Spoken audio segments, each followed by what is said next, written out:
Hi folks. Okay, I'm going to be a little bit all over the place. Post pits driving extravaganza because I had some stuff land on my doorstep while we were away and I kind of got to prioritize that over and above the post-mortem that I want to go through on my car, because if you caught my pits video, you know that the old Green Dragon's got some attitude. She's giving me some grief. So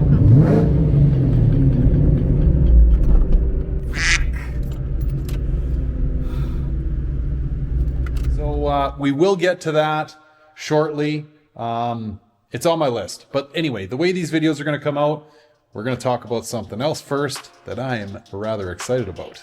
All right, folks. What we got here, even though it looks like 500 kilograms of grade A Colombian Bam Bam, is actually not. It's, well, two boxes that look like they've been through a goddamn tornado. But inside is some pretty special stuff. Gotta admire the wrapping. And I will tell you where these are from, don't worry. These, inside this box, is a set of, well, actually, hold on, wait. Let's not get ahead of myself here, because this might not be the set. Oh, it will be as well. Okay. We got rear seat cover. Okay. Alcantara and leather to match a set of matching retro fast Recaros. Oh boy, these look good. Gotta hand it to Retro Fast Garage for their wrapping. I guess this is what they do for a living, right? So they're gonna know what time it is. Oh my. We got a seat bottom. Check out that bad boy. Oh, those feel good. Holy smokes. Here's our mesh headrest. Very, very excited. Oh my goodness, these look crispy. Check that action out. Woo! Green Dragon's gonna be styling. Wow. Absolutely beautiful workmanship. Holy. I won't bore you with the other unboxing because you've kind of seen one seat firsthand here. Obviously there's going to be another. And then I've got rear backs, rear bottoms to match the fronts. And in this box also has some door cards and a new matching Alcantara shifter bezel. So we're kind of going for a little bit of a new interior theme on the old Green Dragon.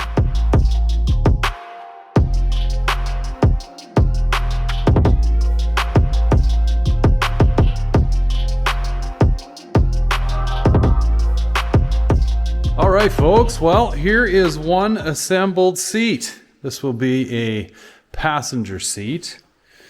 And I am very, very excited about how these turned out. Especially with the contrasting materials and the green thread.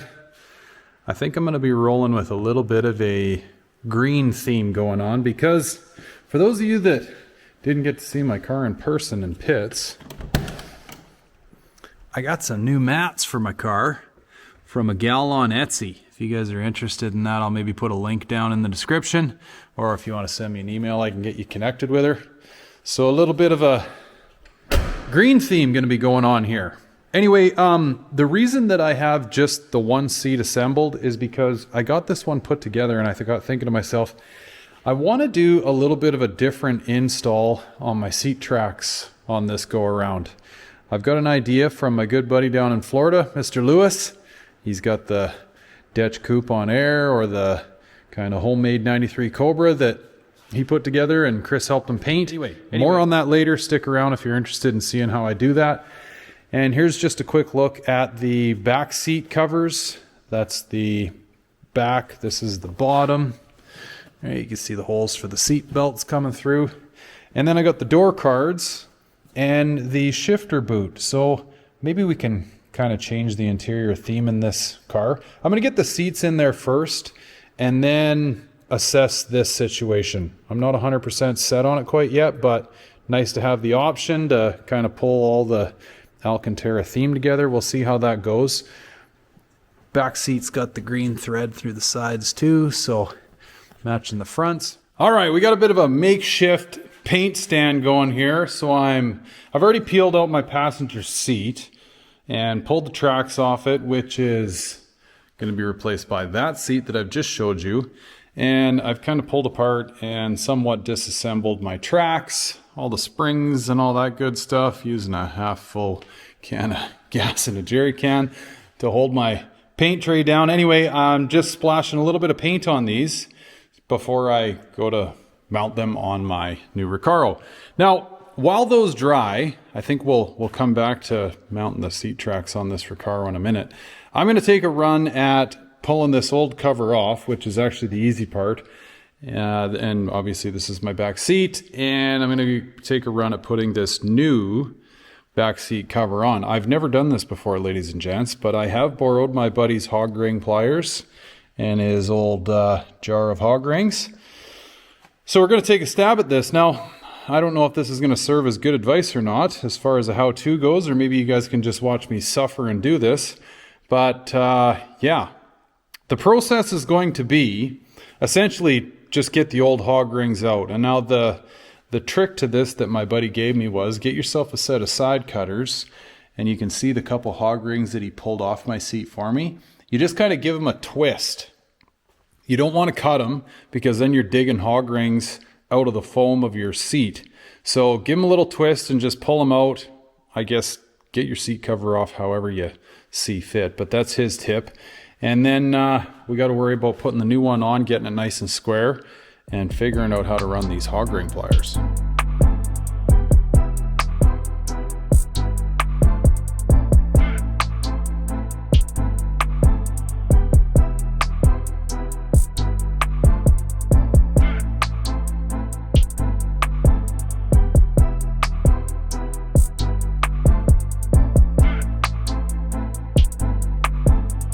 All right, well, here's the old cover. And what I've discovered after taking my old cover off is my foam's a little tired. So I had to get fancy with a little Gorilla Tape stitch.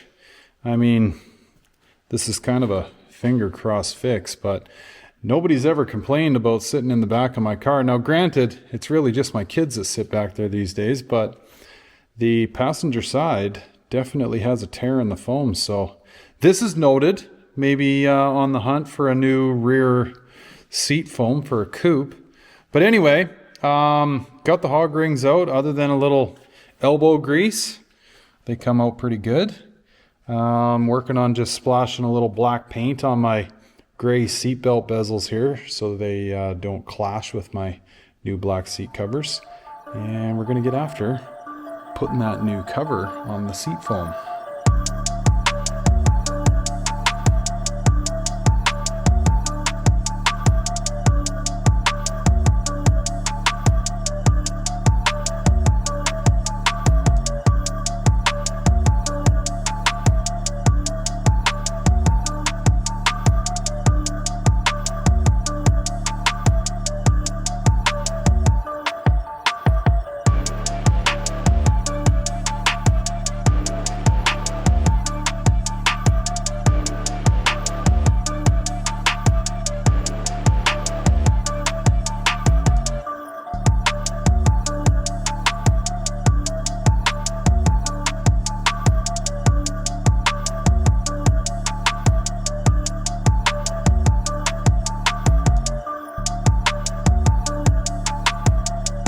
All right, guys, we got her stapled in. Now, I'm going to be honest with you. I went into this a little spooked. It's my first go at it. I think I mentioned this before, but I definitely overthought it. It's definitely not as bad as one, I guess, cooks up in their head. Not a lot of rocket science involved. It's just a matter of getting that first one or two in and then working your way around. Obviously making sure that you're all good and square is key, right? But yeah, I gotta say I'm pretty happy with that. Good and tight, all my seams line up. So not as bad as I thought. Now, I know the back is going to be a little different. We do have to run some rods that actually hold the back in place and hog rings as well. But as far as the bottom goes, that was fairly straightforward. Like I say, don't let it scare you, because I was a little spooked going in there and it wasn't as bad as I thought it was. So onto the back seat. All right, my bad guys, got to make a bit of a correction here. We're not dealing with hog rings anymore. We're dealing with staples, and a lot of them. Must have been a discount on staples at Ford that day. Holy! I got my work cut out for me here. So anyway, stand by. I don't think I'll even record me pulling staples here. Everybody knows how to do that. And then we'll get this cover on here and see if we can't get those rods figured out and stuff and get the new one stapled on. All right, folks, so staples are out, all 19,000 of them. And now, again, I've been given some instruction from my good buddy as to my upholstery buddy how to peel this off. So, you know, we're dealing with old foam here, so I want to try to be as delicate as possible, and I've got to try to find these rods. Okay, so apparently we're two parts here. I'm probably going to say this a bunch more, but I've literally never done this before, so yeah, you kind of got to bear with me as I figure it out for both of us. Right. So he just kind of said, you know, fold your corners over and find the rods. There's going to be two of them kind of through this region. So, oh, here we go. Sorry, I lied. Further out. Kind of here and here. But I don't know if you'll be able to see this or not. You guys know by now I'm like the world's worst cameraman, but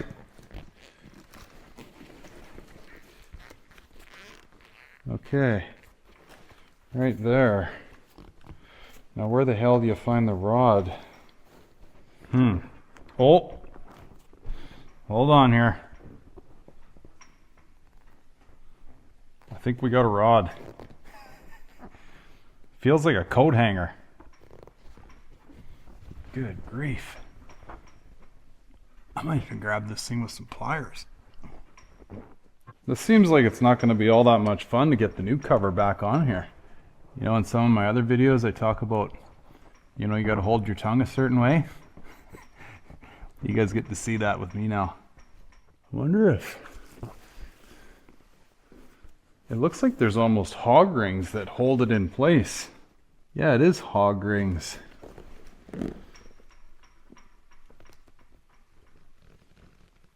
Okay, I think we're unhooked now. There we go. Okay. Now if we can dig these out of there with any luck. There's three. Well, I got to tell you folks, upholstery guys, I tip my hat to you. Okay, that gets them out of there. Wow. And there's the little culprit right there.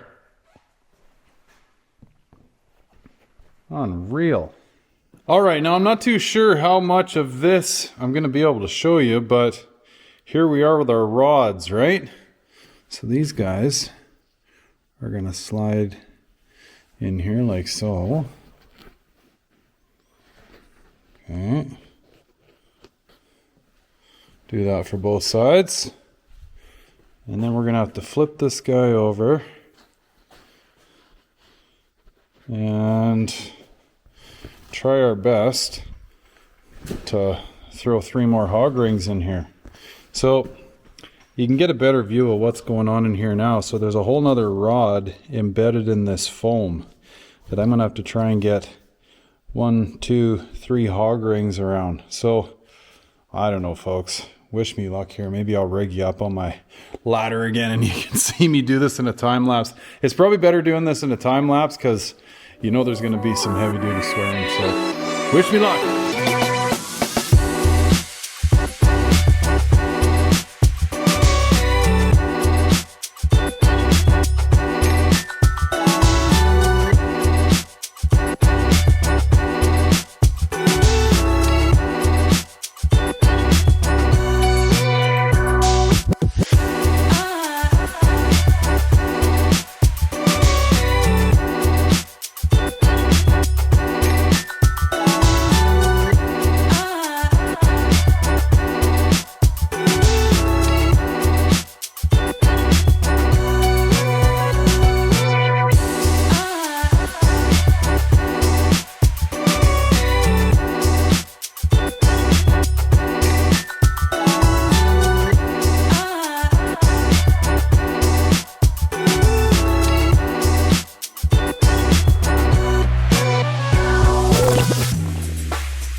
Finished product.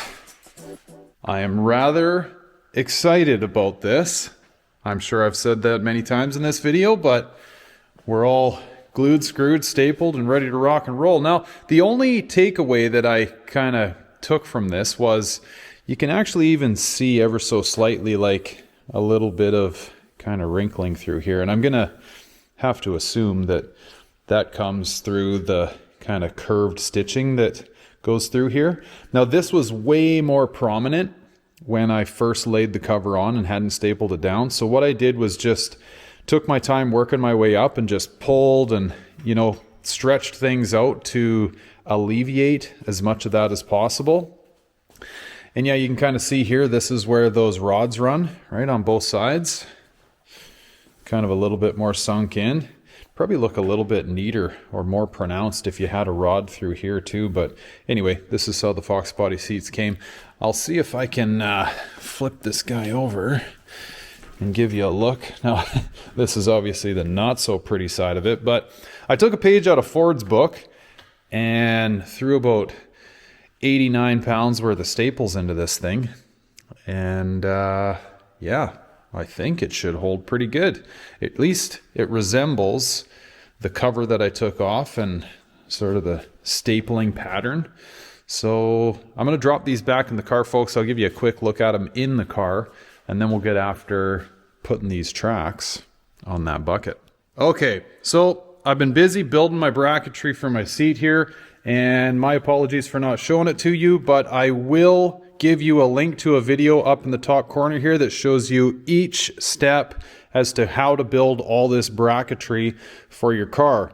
What I'm going to talk about here is how I've changed what I did in the last video in this scenario to try and add a little bit of a safety feature to the welding operation that needs to go on with some of these brackets. So obviously running the OEM seat tracks here.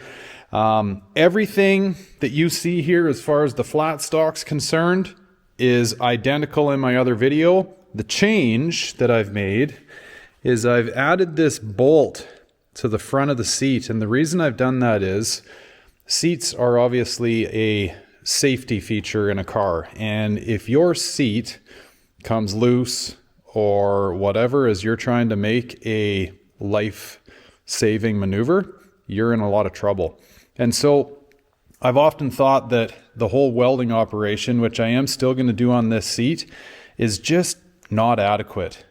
I mean, you're putting a lot of trust in a weld, and I know for those of you that maybe watch this that are certified welders, which I certainly am not, you may have a different opinion on this, but I'm pretty much a self-taught welder, so I don't trust my welds as much as I should, especially when you're welding old seat tracks like this to uncommon. And I mean, I've obviously tried to match up the gauge of the steel that I'm running in my flat stock to my seat brackets, but it's just, this is a little bit of a hillbilly operation, and I'm trying to make it a little safer. So I've got the seat tracks moved in such a way where you can see the bolt running through here, but I'm going to show you kind of how I've ran it. So this does run through the frame, albeit a thinner portion of the frame, but I've ran a bolt and a washer and a nut, and then I'm going to run a nylock nut and another washer on the top here.